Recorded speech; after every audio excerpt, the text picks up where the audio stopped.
Welcome back to Luther Souls Woven in Time by Dugan. Um, Believe it or not, I want to tell a story. I want to talk probably more about my mom and about other people, but this is more about my mom. When I was 2 years old, and you'll probably hear this in other uh, episodes, but because it's what I talk about. Uh, when I was 2 years old, my mom had surgery. She had her left kidney removed, and the surgery was actually really late. Um, she'd been having she'd been having back pain since she was a young girl, teenager anyway, and she pretty much, like a lot of people in their circumstances, and you know the people back then, you hurt a little bit, you just kept on going, and most of us, probably most everybody I know, has been guilty of the same thing. You hurt, you just keep on going, it hurts, and you keep on going, it hurts, keep on going. But finally, my mom, after I was born, it may have been my reason, she just couldn't take any more. Um, when I was 2 years old, they removed her left kidney, and it was quite a procedure back then. Um, Now they probably, to remove a kidney, they probably, you know, go in there and suck it out with something, and with a 4-inch incision or something. But my mom, they cut my mom half in two almost. They cut her all the way from one side to the other. I think it was just below her navel. And I don't remember the scar across. I remember talking about it. But I do remember one time when I was very small, I saw the hole in my mom's side. My mom was a petite lady back then. She probably didn't weigh much more than 110 pounds or so. But I remember the time I saw that scar. I was a little boy, probably 4 years old or younger. Uh, One of the few memories I have from back then. But it was just real pink looking, and I could have stuck my fist in it. Mom, her side drained, I was told. I don't remember this either, but her side drained from that surgery for 9 months after the surgery. And it took her a long time to, and I'm not sure she ever got over it, really and truly. Um, and she lived to be 89. She was 27 when she had the surgery, and she lived to be 89. And by the way, they told her when she was 27, she had 5 years to live. They also told her she couldn't have any more children. She ended up having two more. Um, but my mom couldn't pick me up. I don't ever remember her picking me up when I was a little boy. I do remember I sat in my mom's lap a lot because I was spoiled, especially after I was, what, 8 years old, and I had appendicitis and they thought I was going to die. I was spoiled. I was spoiled from the time I was about 8 till 12. So 4 years I was spoiled pretty bad. But then when I was 12, Dwight was born, and that knocked me off of that gravy train. Um, but I'm reminded of a story. Faye, my double first cousin, and I were very close. We were 10 months apart in age, but we played together all the time. I, I first remember Faye was always in my life. And, uh, and when we moved out in the country when I was 6 years old, um, or just before I turned 5, um, she definitely was in my life because we lived right across the field from each other. So we were in each other's face every day, and we played together every day that we were, or didn't have to go to school. Um, and even after school, a lot of times we would play together in the evening. But at one point, when I was about the second or third, I guess the third or fourth grade, Faye moved away, and they moved to Aiken, South Carolina, or Barnwell, South Carolina, somewhere down. I think it's Aiken. It was a nuclear power plant being built down there, and my Uncle Herb went down there to work on that. And it was devastating to me because I didn't have Faye to play with anymore. and I missed her. I missed her a lot.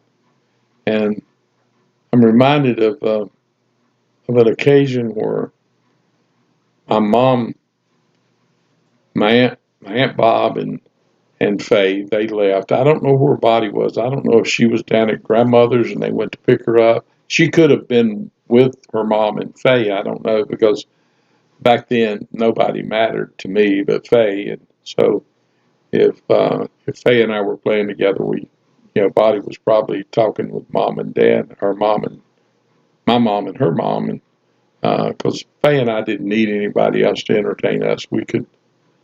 I think it really was because Faye could tell me what to do and I just do it. So um, we didn't need other people. And but I remember they left. They backed out of our driveway, and I sat down on the front door steps and I cried.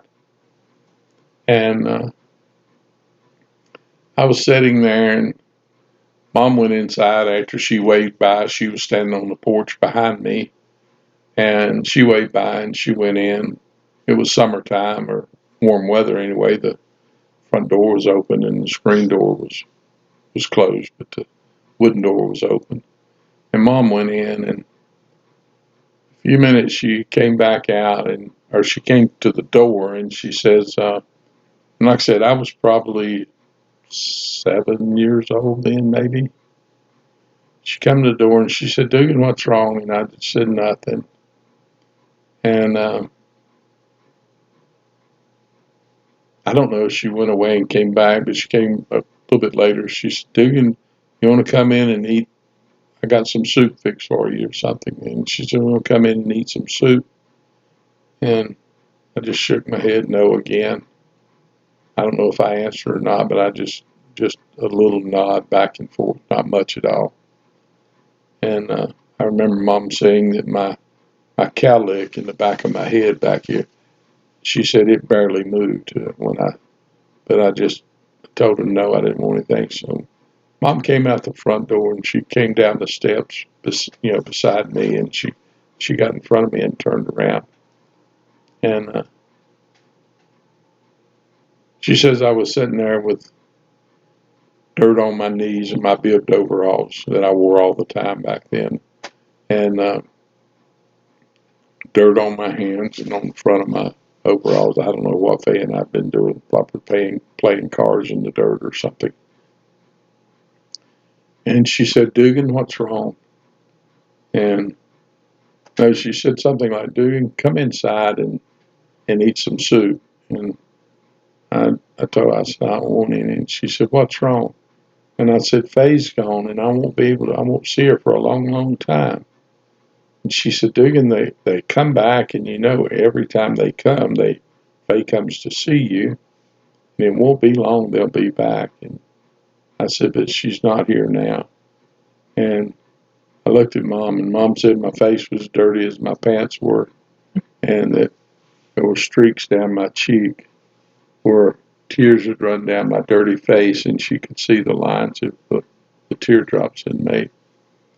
And so Mom says something like, she said, "Dugan, if you'll come in and eat some soup, I'll rock you and tell you a story."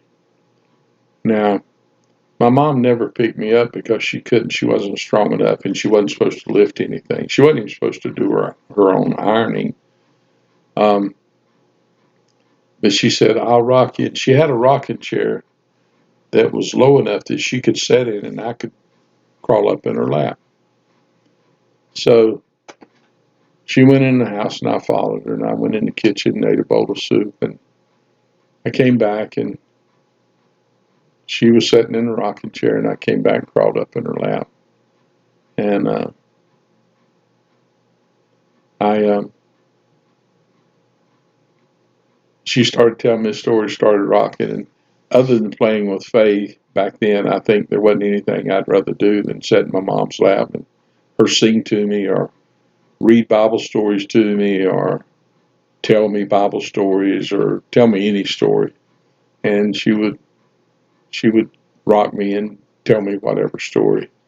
And and then when, I guess most of the time when I would go to sleep in her lap, she would take a nap too, because she couldn't pick me up, and I was there. So, and my mom was pretty weak too, and she usually tried to take a nap when she could every day anyway. On up till I was a good sized boy, mom would nap in the middle of the day if she could. Um, but she she told me, I don't even know what the story was, but I do remember that I went to sleep and I woke up and mom and I were still rocking in the chair.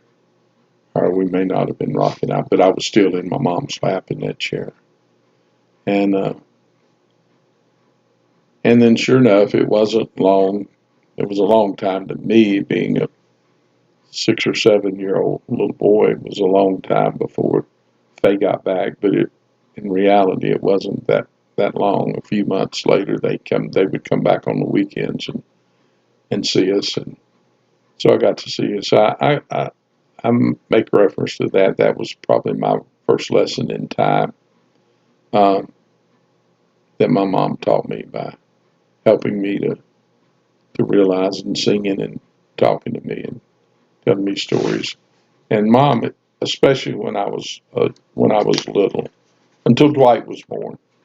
Um, Dwight really kicked me out of the saddle, because I had it made then. Because getting sick when I was 8 years old, I really, I really was. I was probably spoiled before then, but after I got sick, I was really spoiled. And I know I didn't. I don't think I realized it then so much, but looking back, I was spoiled, and I really love my mom. And I wrote a story about my mom. I didn't write a story, it's a poem that I wrote. I've written several poems about mothers. And but I want to read this one. It's called A Mother's Touch. A silent prayer in youth's behalf, or warm milk from a suckling calf, cures that come from a recipe, or medicine from a pharmacy. These things are things that help sustain, and things that stay and soothe the pain. Though these things can do so much, nothing cures like a mother's touch. And to this day, I still believe that, because I watch my girls grow up and I watch the relationship they had with their mother and the love that their mom had for them. And I don't think there's anything any more soothing and sustaining for a child than a mother's love. And I'm grateful for my mother. I'm grateful for so many mothers in the world that are good, righteous, and caring mothers. And I'm going to be I'm going to end this before I start preaching about moms. Okay, after saying that, I just want to say to all the mothers, Happy Mother's Day. And don't forget to like, subscribe, and tell your friends and family and everybody about it. And come and see me. And don't forget, be pretty.